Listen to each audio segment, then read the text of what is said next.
Friend వాళ్ళ form నుంచి ఈ చిట్టి చిట్టి చెర్రీ టమాటోస్ వచ్చాయండి. మనం ఆర్గానిక్ అని ఎంతో డబ్బులు వెచ్చించి వెజిటబుల్స్ కొంటున్నాము ఈ రోజుల్లో. అవి ఎంతవరకు ఆర్గానికో తెలీదు. ఇవి మాత్రం పూర్తి ఆర్గానిక్. సో వీటిని ఏమాత్రం వేస్ట్ చేయకుండా ఉపయోగించుకోవాలి.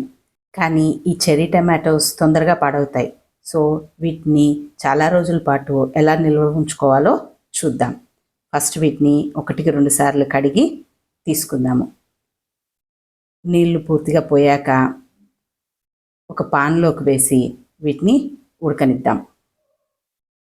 కట్ చేయక్కర్లేదు, ఆల్రెడీ చిన్నగా సాఫ్ట్గానే ఉంటాయి కాబట్టి ఊరికే ఉడికిపోతాయి. ఇవి పులుపు కూడా కొంచెం ఎక్కువగా ఉంటుంది. సో వీటిని వాడినట్టయితే చింతపండు కూడా తక్కువ పడుతుంది పప్పులో కానీ కూరలో కానీ. ఇవి ఇలా ఉడుకు వచ్చిన తర్వాత కొంచెం పప్పు గుత్తి తీసుకొని ఒకసారి మెదుపుకుందాం. ఇలా మ్యాష్ చేసుకున్న తర్వాత దీన్ని వడకట్టుకుందాం. మీరు అస్సలు గింజ రావద్దు అనుకుంటే ఇంకా సన్నజాలి ఉన్న దీన్ని పెట్టుకోండి. ఈ గింజ పెద్ద ఇబ్బందికరం కాదు కదా, నేను కొంచెం లావు జాలీలో వడకట్టేశాను. ఇలా సపరేట్ చేసుకున్న జ్యూస్ని మళ్ళీ తిరిగి అదే పాన్లోకి తీసుకుందాం. దాన్ని మళ్ళీ ఒకసారి స్టవ్ మీద పెట్టి ఒక్క ఉడుకు రానిద్దాం. ఇలా ఉడకకపోయినా నిలువ ఉంటుంది, కానీ మనము సేఫ్ సైడ్లో. దానిలో కాస్త ఉప్పు, కాస్త పసుపు 2 వేసి బాగా కలుపుకోవాలి. కొంచెం ఉప్పు పసుపు ఎక్కువ వేసాను. కూరలు ఇది వాడుతున్నప్పుడు కొంచెం కూరలో ఉప్పు పసుపు మనం వేసుకోకుండా ఉంటే సరి.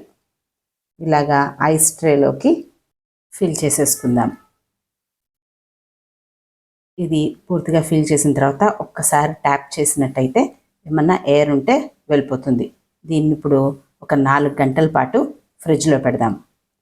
4 గంటల తర్వాత క్యూబ్స్ రెడీ అయిపోయినాయి. దీన్ని ఇప్పుడు ట్రే నుంచి తీసేసుకొని జిప్లాక్ బ్యాగ్లో స్టోర్ చేసుకుందాం. ఆ జిప్లాక్ బ్యాగ్ని మనము డీప్ ఫ్రీజర్లో స్టోర్ చేసుకోవాలి.